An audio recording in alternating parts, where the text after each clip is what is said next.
Neno hili si hivyo. Mambo ni matatu. Ladies and gentlemen, panic has gripped State House because a new threat to William Ruto's re-election bid has emerged. And the threat is none other than James Aggrey Orengo. Now, as we speak, I dare say, Ruto needs ODM.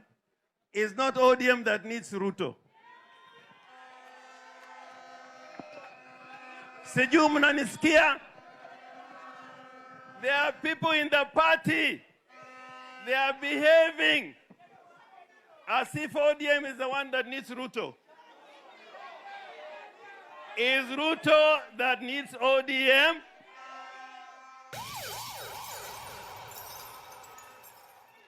Kwa sababu ameshindwa. I'm not afraid to say. I'm not afraid to say. I have nothing to fear but fear. And the president has been briefed accordingly. And unless he will take measures, unless William Ruto will tame James Aggrey Orengo, James Orengo has the potential of stopping his re-election bid in 2027.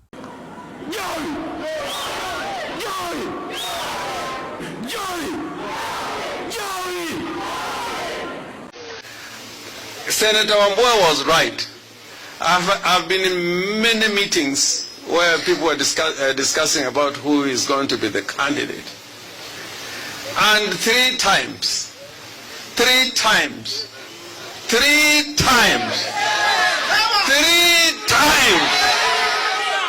Kalonzo has said, nakuachia wewe ndugu yangu Raila. In 2013, in 2017, and in 2022, where he said, I don't even need a position. If there's a principled man in Kenya, like Raila Odinga, is Kalonzo himself.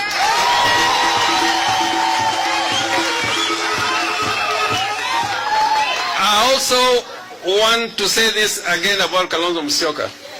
This guy has been a vice president. You know, power must be controlled. Ukiona watu wanakimbilia power, ati akiona uzito ya state, wanafikiria wamefika. Those are people who are going to destroy this country. Power must be controlled. That's why Raila fought for a new constitution to oversight any government in power. So I want to see anybody in Kenya today who can say he loved Raila more than Kalonzo. I want to see.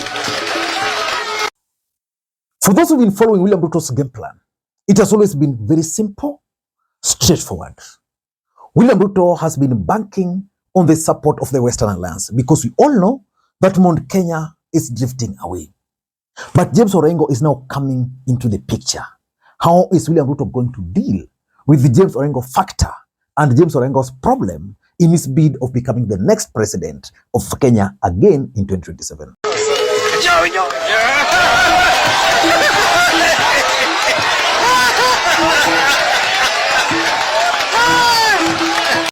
In this video, I want to reveal to you guys why James Orengo is now emerging as the latest and the biggest threat William Ruto is facing in his bid of re-election. Before we do that, for those who are watching this channel for the first time, please take a second or two, click the subscribe button so that next time we produce a video like this, YouTube will automatically notify you. And to the subscribers, I want to continue thanking you guys for your continued support. Because without that support, this channel cannot be where it is. Ladies and gentlemen, why is James Orengo emerging as William Ruto's biggest nightmare ahead of 2027? I want you guys to listen to me just very briefly. Number one, James Orengo has the ability to rally a faction of ODM party. Even before Raila Odinga passed on, two camps had emerged. There were the camps that supports William Ruto and his re-election, pro-broad-based, and also there were the camp which are opposed to William Ruto's re-election and the broad-based government. James Orengo was, in quotes, the de facto leader of that group. So the truth of the matter is that the other faction has always just lacked a small trigger. With the death of Raila Odinga, anything can trigger that faction. And if James Orengo were to fall out very bitterly with William Ruto, like he threatened over the weekend, if he were to do that, this faction will easily rally around it. Because let us face the reality.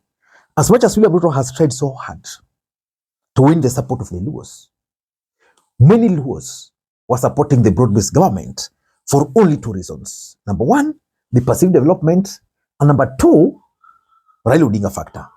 With the Raila Odinga now out of the picture, the Luo nation can easily bolt out. And that is the threat William Ruto is facing.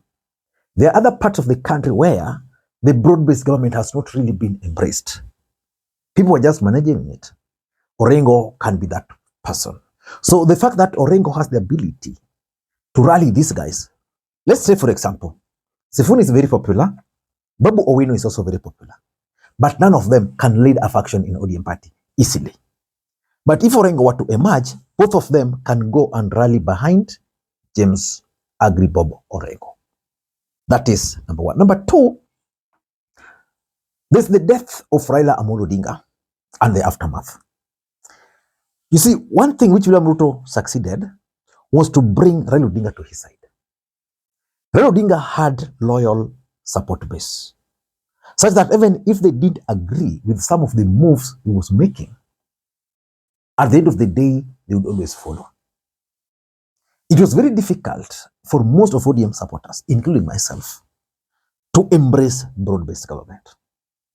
I believe even right now, there are people, ODM supporters, who are yet to embrace this broad-based government. But whenever they saw Raila Odinga, whenever Raila Odinga moved around, whenever Raila Odinga spoke about this broad-based government, they were actually willing and ready to embrace it. Now, the person who used to manage his people is not there, which means there is political vacuum in ODM party caused by the death of Raila Odinga. I doubt if Uhuru Odinga can have leeway on Raila Odinga supporters the way Raila Odinga would have done. James Orengo can easily take advantage of the death of Raila Odinga and lead a rebellion. That can happen. And that's why William Ruto, during the burial of Raila Odinga, was very clear that he was not going to allow ODM party to split. He knew, because he's the president, he has intelligence. He has actually been briefed by this threat posed by James Agri Orengo. Number three, if you look at James Orengo, he has the reform credentials. James Orengo started agitation, fight for freedom, fight for the rights, very long time ago. Let me just play for you this clip here. That is James Orengo when he was still young, fighting for the right, agitating, so he's known for the reform credentials. Gege Muigai is in hospital. We have just been able to see him. Suffered a fracture of the femur. And all in all, you can see that the apologies that the Vice President made in Parliament and the statements by the Attorney General, his closing statements in the debate concerning the IPP package, show quite clearly that they don't say what they mean and they don't mean what they say. Yes, that's James Orengo. In 1997, he was still a young man. The truth of the matter, and we can't run away from the truth, is that in Kenya we have conformist and reformist.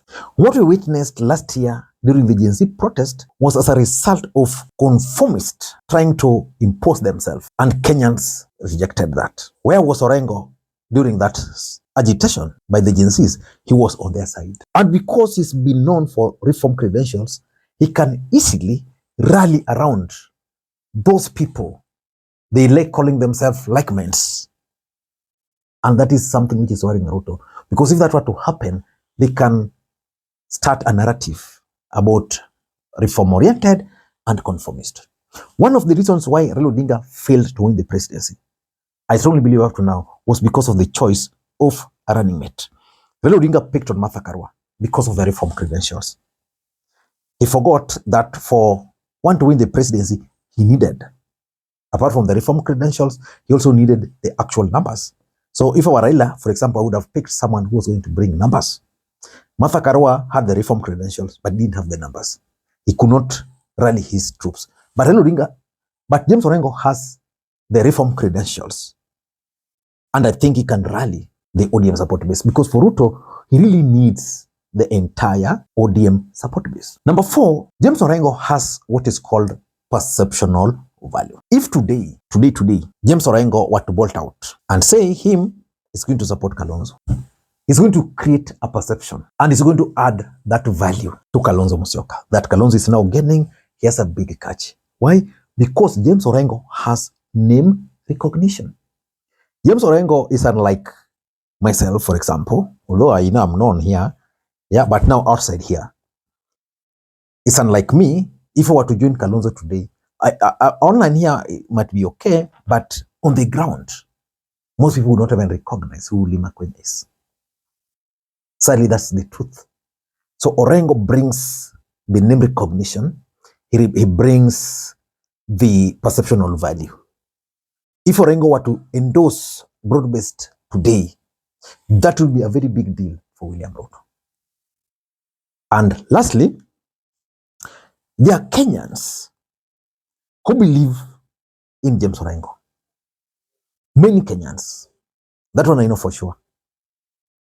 Because remember when James Orengo talked of government eating their people, it trended.